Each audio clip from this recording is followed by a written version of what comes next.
Okay, so hear me out. What if I told you that toxic work environments can completely be avoided? What if I told you that?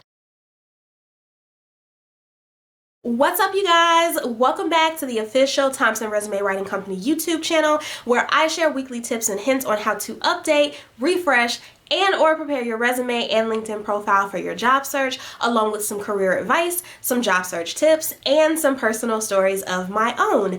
I am Tamika Thompson. I am the owner and resume writer at Thompson Resume Writing Company, and I specialize in transforming bland, lackluster resumes and LinkedIn profiles into powerful selling tools that help corporate mid-level, management, and executive professionals land interviews 2 times faster. Yes, I do that. I do all of that. So if you are new to my channel, welcome, and I hope you join my growing YouTube community by hitting the subscribe button below. If you are a returning subscriber, of course, thank you for staying in tune with my uploads, always watching the videos as soon as they drop. I love you guys. For today's video, I am going to be giving you a couple of things that you should research before you accept that job offer. Okay, so the same way that employers say that we have red flags, they have red flags too, and you should know what they are before you officially say yes. You should be doing your research, doing some digging, and there are a couple of things that you should know before you officially sign that offer letter. Let's get right into it. Okay, so hear me out. What if I told you that toxic work environments can completely be avoided?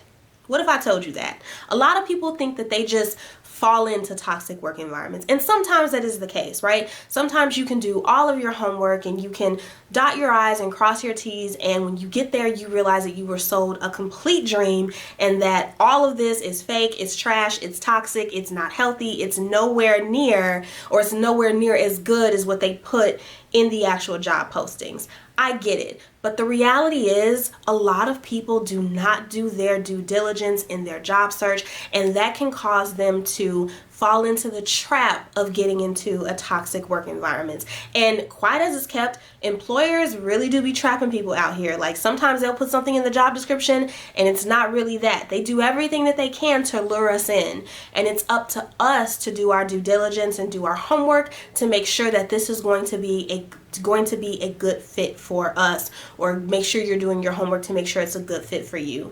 Now, there are a couple of reasons why somebody or some people may not do their homework when it comes to researching job offers, researching companies. Number one is that they've been unemployed for quite some time.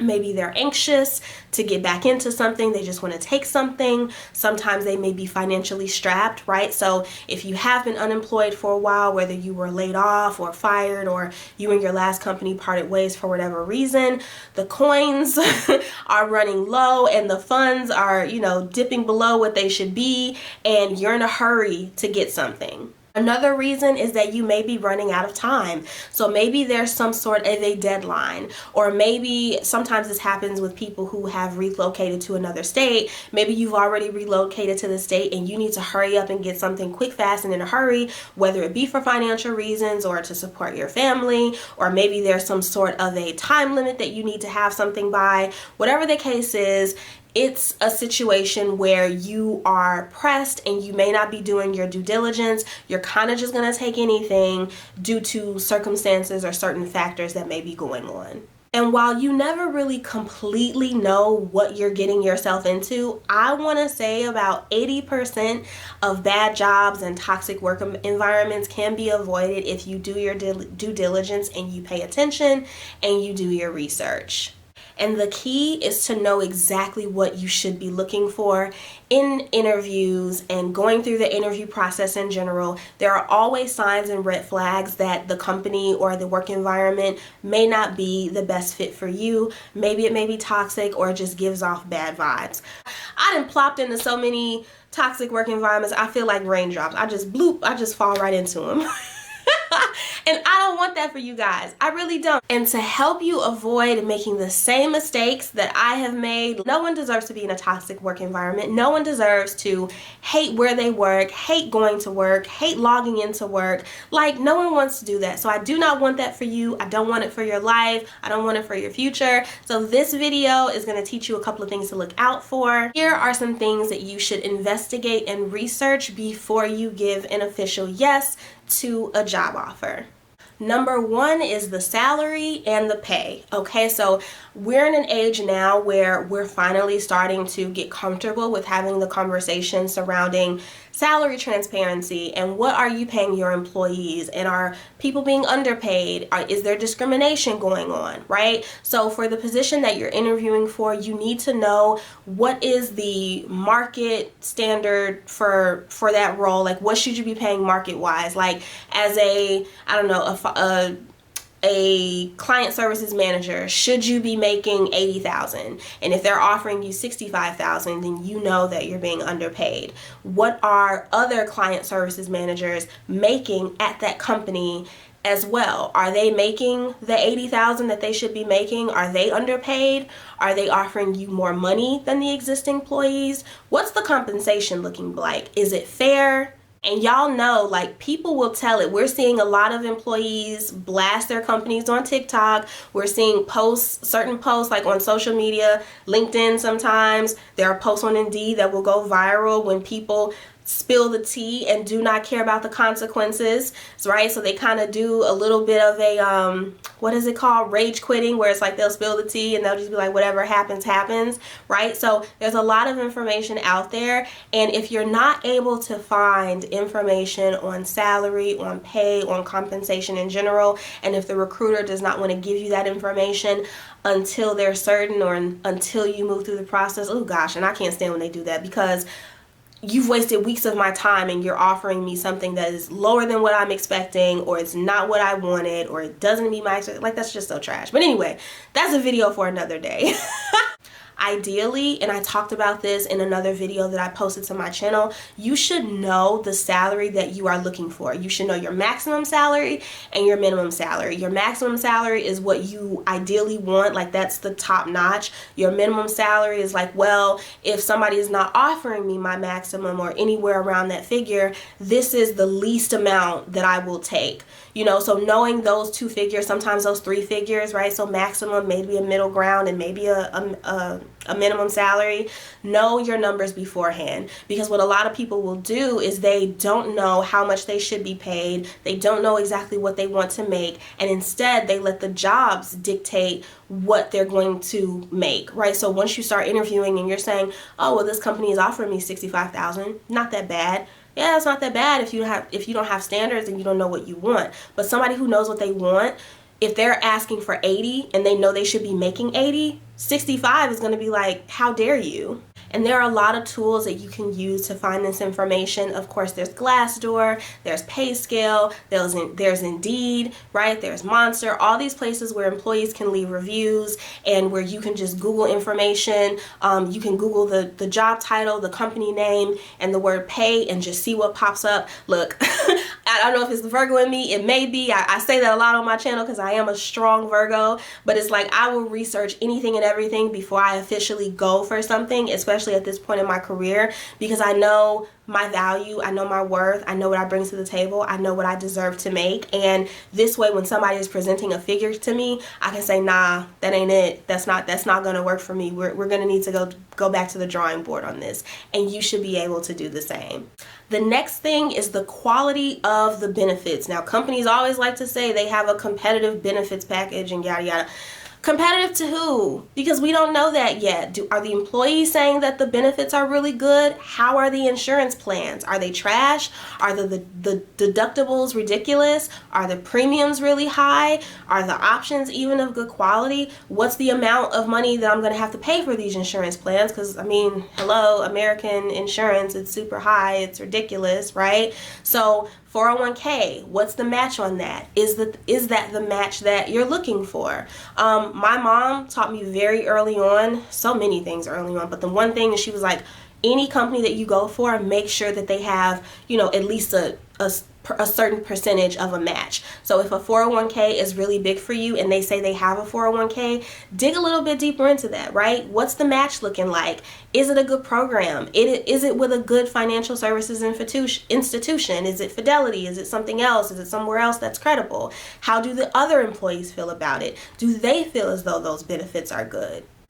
Also, time off and PTO policy. So people are loving to travel now, right? Now that the world has kind of opened back up and everything is somewhat going back to normal. I know we're not all the way out of the pandemic, but like people are traveling. So what does the process look like if I like to travel 6 weeks out of the year? Am I going to have to use a lot of PTO? Do you offer PTO for that? Is it unlimited PTO? What does that look like? I had a position where we were given a very limited number of days off. And I realized over time, like, it didn't fit with my lifestyle. I was at a place where I wanted to travel, and it didn't necessarily mean that I didn't want to work, right? But there were some ways that could have been worked around. So it's like, hey, maybe you can be remote, or maybe we can have days that you can purchase. That's been something that I've experienced in the past. So if time off and PTO matter to you, especially if you're a parent, right? What if your kid gets sick? What does that time off policy look like? When it comes to requesting days off, what's the process for that? If you're planning a family vacation or a birthday trip or a wedding, people don't want to be in the office every day, all day. We are not trying to burn ourselves out anymore, and time off and PTO has become a hot topic, with a lot of people saying some jobs don't offer enough and some jobs make it very difficult to even get time off. So if that matters to you, that's something that you need to dig into. Another thing to consider would be tuition reimbursement, and especially maternity and paternity leave. So paternity leave is on the rise. Maternity leave has been a thing, but some companies don't offer it, or they don't offer enough time. So if you're planning on starting a family, that's something that you may want to dig a little bit deeper into. And then tuition reimbursement, if you're somebody like me who's always enrolled in something, I swear I'm my mother's child. I am always enrolled in something. But if you want to go back to school and maybe finish your bachelor's or start your bachelor's or your master's or whatever, what are some educational programs and some programs and policies in place that can help you obtain your degree or increase your knowledge, right? What does that look like? You should be asking about these things lightly during the interview, right? You can go ahead and throw a question out there like, oh, what's the time off policy, without giving off any red flags of your own. But after you receive the offer, before you officially accept, that is the perfect time to just drill into the recruiter or drill into the hiring manager and get the answers to all of those questions that matter most to you. Remember, you don't have to say yes right away, right? 9 times out of 10, they give you a window to accept. You don't have to do it right away. So schedule a quick call with them and just dive right in and say, hey, I'm curious about the 401k match. Can you send me the handbook on that real quick? Or do you have some time to discuss it? Do you have some opportunity or some time on your calendar real quick to talk about the time off and the PTO? What does the maternity policy or the paternity policy look like at your company? I'm looking to start a family within the next couple of months or the next year or so. Right? So before you officially sign on the dotted line, on the DocuSign or whatever, just make sure you have all of your concerns in regards to the benefits handled, answered, taken care of, squared away. And lastly, see if there is some room for negotiation. So there's been a lot of talk this year, especially about negotiating your salary. A lot of people don't realize you can also negotiate your benefits as well. Next on this list are employee reviews. Now, like I said before, employees will tell it all. I know, okay, I too have made some posts on Indeed and Glassdoor that have spilled some tea. So find out what existing employees are saying about their experience working at the company. You know, do they like the CEO? How is leadership? Is there a high turnover? Is there a gender pay gap? People will literally, like I said, people will tell it all of it, and will not care because it helps the next person. Is there a balance between positive and negative? Is there more pros than cons? Is there more cons than pros? And maybe it's a smaller company that you're interviewing with, and maybe they don't have a Glassdoor or an Indeed. You can always message people directly on LinkedIn, or you can have a conversation with the people that you're interviewing with and just say, hey, off the record, like for real, you know, keep it 100 with me. How do you really like working here? What are some common challenges in this environment? What do you not like? What do you really like? Would you continue to work here? Next on this list, I kind of gave it away in the last one, but turnover. High turnover is such a red flag. If your position has been filled 2 to 3 times in like a year and a half, that is a like a flashing alarm clock, red sign, red flag, just waving in your face if I've ever seen one. If companies are constantly cycling through employees, something is up.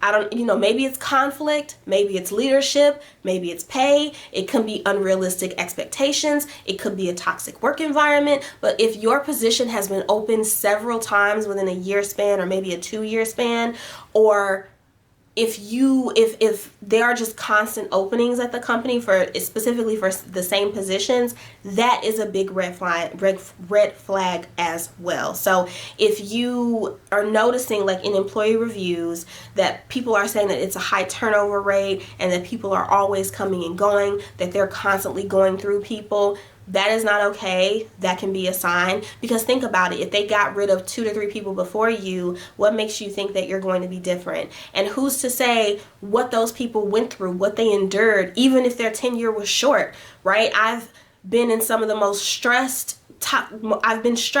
most toxic environments, and sometimes they were even brief, right? I was at one company for maybe 3 or 4 months, and it was ridiculously toxic, and I was miserable the entire time. So don't put yourself in somebody else's shoes if you don't have to. Don't put yourself through the ringer if you don't have to.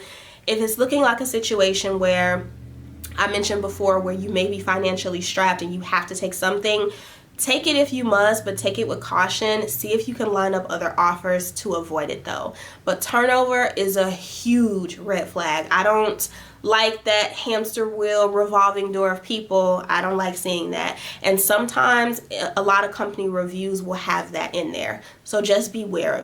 The next thing is CEO approval. Now, a lot of people may not care about this, but me personally, I do. So what is the head of the company like, right? Do I align with his values per se? Does he does a good job, managing the company? Is there any crazy, information about him in the media? Has anything been leaked, or are there any crazy stories out there about him? Do they feel like this person is a good leader? Do they have a particular problem area that's hindering the company? And this may not be for big companies, and you may not care about that. But I know for me, with this one position, my current job, I was actually really interested in working for companies that were led by a female CEO. I don't know if you've heard of Roz Brewer, but she's amazing. So she's Walgreens CEO, and I just knew that I wanted to work for a company that had a female CEO. If you don't care about the CEO, that's fine. This may also be for smaller companies. So bigger companies, you may not care who the CEO is. They're not going to be involved in the hiring process or anything like that. But for small to mid-sized companies, the owner of the company, the CEO, whatever you want to call it, what has people's experience been working for that person?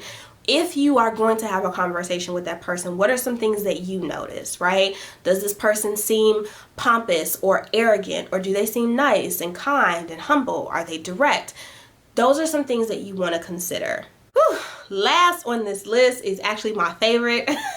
I feel like I should have made it number 1, but I feel like salary was way more important. So final on this list is actually going to be recent news and information. So have they recently had like a huge scandal that just shook everything? Does there tend to be a lot of bad press about this company in the media? Is there always something going on with this company? Have there been any major headlines like fraud, or them underpaying their employees, or maybe a huge gender gap was discovered, or maybe they've had a lot of discrimination lawsuits, right? So has there been anything going on with the company? Has it been negative? And also pay attention to things that may have been mentioned in the media in relation to company performance. So is the company performing poorly? Have they been losing a lot of money? Are things not going well? Have things been trending downward for a while? Because you may take that job and then right after, a couple of months later, you may get laid off or let go because they're downsizing or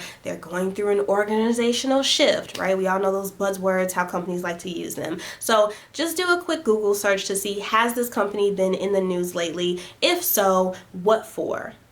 So those are some things that you want to look out for before you officially say yes. Like, please do some research, do some Google searching, do some LinkedIn searching, do all the searching to make sure that whatever company is extending an offer to you is going to be good to you, good for you, and a good fit for you overall. Was there anything in particular on this list that you wish you investigated before you took your existing position or maybe a former one? If so, go ahead and comment below. Go ahead and let me know. I always like to see the comments. And overall, I hope you found this video helpful. So if you need a resume for your upcoming job search so that you can start getting those offers, so that you can start doing that research, feel free to reach out to me. I am accepting clients for the month of October and for the rest of the year. My direct email address is hello@thompsonresumes.com. You can also visit my website at www.thompsonresumes.com.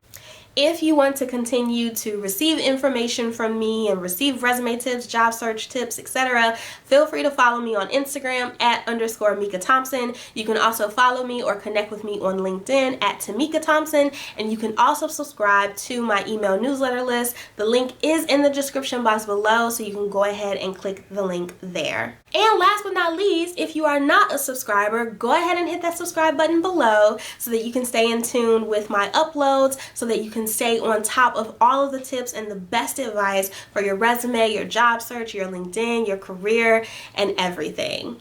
Thanks again so much for watching, and I will see you all next week with another helpful video. Bye, you guys.